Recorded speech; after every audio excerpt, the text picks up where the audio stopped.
Welcome to the channel being persistent. आज से हम सेट एग्ज़ाम जो अभी आने वाली है मार्च में, तो उसकी प्रीवियस ईयर क्वेश्चन की सीरीज़ लेने जा रहे हैं। इससे आपको क्या होगा कि अलग अलग सब्जेक्ट के बारे में जो भी प्रीवियस ईयर के क्वेश्चन है उसकी प्रैक्टिस हो जाएगी। सो जितनी आप उसकी प्रैक्टिस करोगे, जितना उस पर्टिकुलर क्वेश्चन के साथ डील करोगे, उतना आपको और ज़्यादा क्लैरिटी आ जाएगी। सो शुरुआत करते हैं set exam previous year question series के पहले पार्ट से।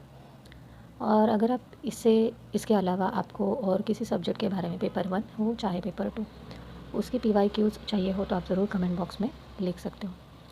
चैनल के साथ जुड़ने के लिए thank you so much. And इसी तरह चैनल पे अलग अलग वीडियोज़ की अपडेट्स आती रहेंगी, तो उसके लिए चैनल को सब्सक्राइब भी कीजिए एंड अपने दोस्तों के साथ ज़रूर शेयर कीजिए। सो ये जो क्वेश्चंस है हमने आप बोल सकते हो कि मिक्स क्वेश्चंस हैं, ऐसा आप बोल सकते हो।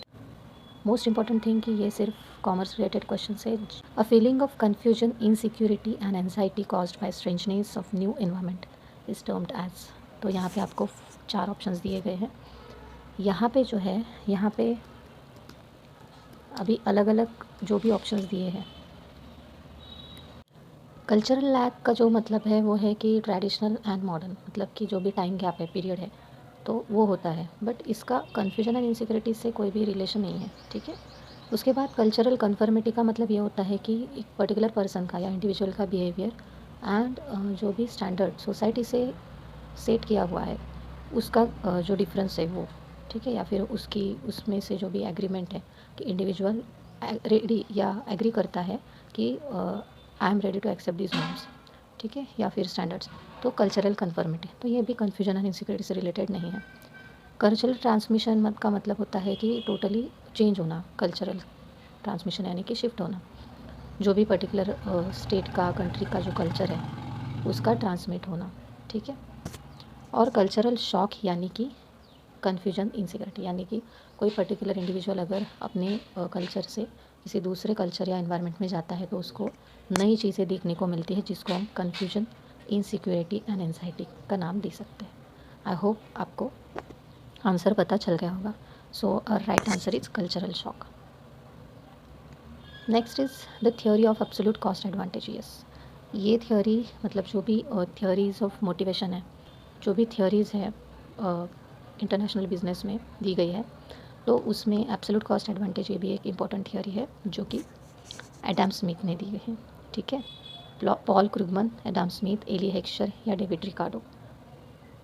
एब्सोल्यूट कॉस्ट एडवांटेज का मतलब ये होता है कि दो कंट्रीज़ में अगर इंपोर्ट एक्सपोर्ट हो रहा है तो एक कंट्री दूसरे कंट्री को वही प्रोडक्ट्स बेचेगी या एक कंट्री दूसरी कंट्री से वही प्रोडक्ट्स लेगी जिसको वो प्रोडक्ट रीज़नेबल प्राइस या कम प्राइस में, कम कॉस्ट में मिलेगा, ठीक है। तो ये उसका मतलब होता है। मतलब अगर उसके पास 2 ऑप्शंस हैं, ऑब्वियसली हम भी यही करते हैं कि एब्सोल्यूट कॉस्ट एडवांटेज,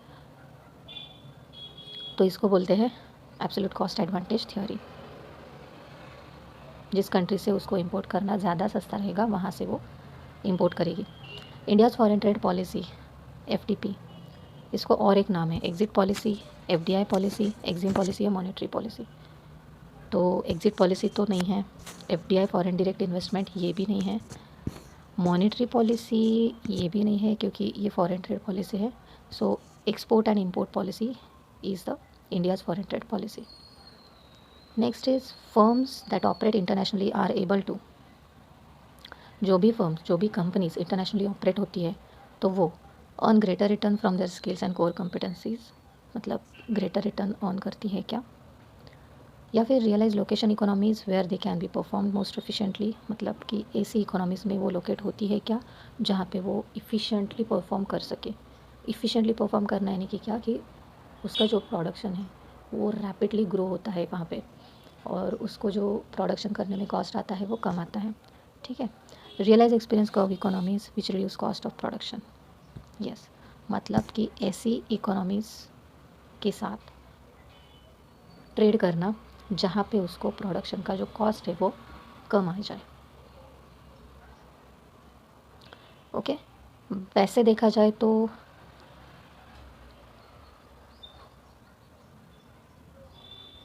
ये तीनों जो आंसर है वो सही है, ओके। सो इसका जो आंसर है It is not C, it should be D. Okay. Which one of the following is not component of balance of payments?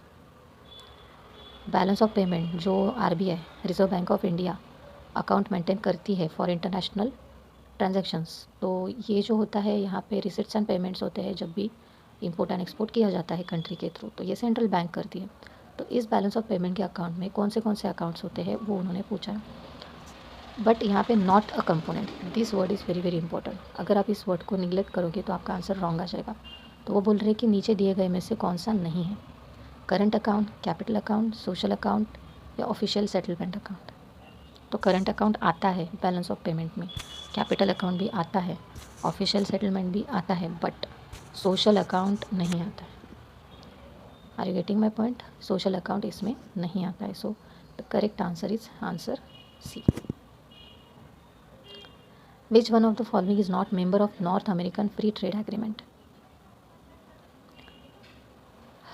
अभी ये जो है नाफ्टा, साफ्टा, ये सारी एग्रीमेंट्स है, मतलब जो कंट्रीज़ है, फॉरेन कंट्रीज़ एक दूसरे की मेंबर कंट्रीज़ बन के एक कलेक्टिव ऑब्जेक्टिव के लिए काम करती है। ठीक है, जैसे अंडर डेवलप कंट्रीज़ को सपोर्ट करना हो, चाहे वीकर सेक्शंस या वीकर कंट्रीज़ को इकोनॉमिकली स्ट्रॉन्ग बनाना हो, तो ये इनका काम होता है। और कंट्रीज़ के बीच का जो एक्सपोर्ट इंपोर्ट है या फिर इंटरनेशनल ट्रांजैक्शंस है, वहाँ पे फ्री ट्रेड हो सके, इसके लिए ये जो एग्रीमेंट्स है ये बनी रहती है। सो उसमें से एक है north American free trade agreement. तो इसका पार्ट कौन सी कंट्री नहीं है ये पूछा है। Canada is a part of that country, Mexico is also the part of that country, USA is also, but Japan is not the part of NAFTA. I hope आपको इसका आंसर समझ में आ गया होगा। ठीक है, next is which one of the following is not determinant of foreign investment? Foreign investment का कौन सा डिटर्मिनेंट नहीं है? मोस्टली नॉट निगेटिव क्वेश्चंस यहाँ पे आए हैं, तो इसको कैसे डील करना है आपको देखना है। Political stability, legal and regulatory framework, quality education या साइज़ ऑफ द मार्केट? तो देखिए, फॉरेन इन्वेस्टमेंट है यानी कि साइज़ ऑफ द मार्केट तो आएगा ही। ओके, यहाँ पे पॉलिटिकल स्टेबिलिटी भी होनी चाहिए, जबकि आप दूसरी कंट्री के साथ ट्रेड कर रहे हो, वहाँ पे स्टेबिलिटी होना मोस्ट इम्पॉर्टेंट है। लीगल एंड रेगुलेटरी फ्रेमवर्क भी होना चाहिए।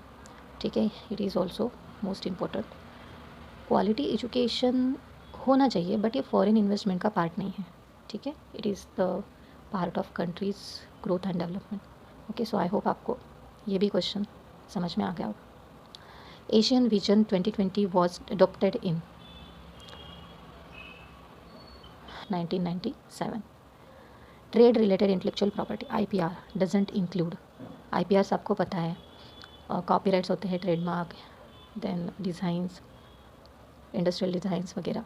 तो यहाँ पे कॉपीराइट तो आता है, ये बुक या फिल्म से रिलेटेड होता है। ट्रेडमार्क जो होता है वो किसी भी वस्तु का, चीज़ का सिंबल। इंडस्ट्रियल डिज़ाइन यानी कि उसका शेप, एंड लेबर लॉज ये इसका पार्ट नहीं है। Last question is inflation accounting जो होता है, इस इन्फ्लेशन यानी कि प्राइसेस बढ़ना। सो यहाँ पे अकाउंटिंग की जाती है कि प्राइसेस को बैलेंस में रखा जाए। ठीक है, इस अकाउंटिंग के टाइप में is an expected solution over the limitations of dash assumptions। Obviously अगर इन्फ्लेशन अकाउंटिंग का हम स्टडी कर रहे हैं तो हम इन्फ्लेशन अकाउंटिंग यानी कि प्राइसेस को किसके बेसिस पे मेजर करेंगे, तो हिस्टोरिकल कॉस्ट यानी कि जो पुरानी प्राइसेस है उस पर्टिकुलर प्रोडक्ट की, तो उसके साथ। सो इस पर मैचिंग कंसेप्ट नहीं आएगा, ड्यूअल एस्पेक्ट नहीं आएगा, कन्वेंशन ऑफ कंसिस्टेंसी भी नहीं आएगा। ठीक है, so historical cost concept is most appropriate answer. So ये 10 क्वेश्चंस की सीरीज़ थी। आई होप आपको क्वेश्चंस किस तरह के होते हैं, उसको कैसे डील करना है, ये समझ में आ गया होगा। ये प्रीवियस ईयर के क्वेश्चंस है, इसी तरह से अलग अलग क्वेश्चंस आपको मिलते रहेंगे, not only on particular topic but various topics, क्योंकि कॉमर्स एंड पेपर 1 दोनों में 10-10 टॉपिक्स है अलग अलग। तो यहाँ पे आपको वैरायटी ऑफ क्वेश्चंस मिलेंगे। सिर्फ चैनल के साथ जुड़े रहिएगा और thank you so much for watching. Have a nice day.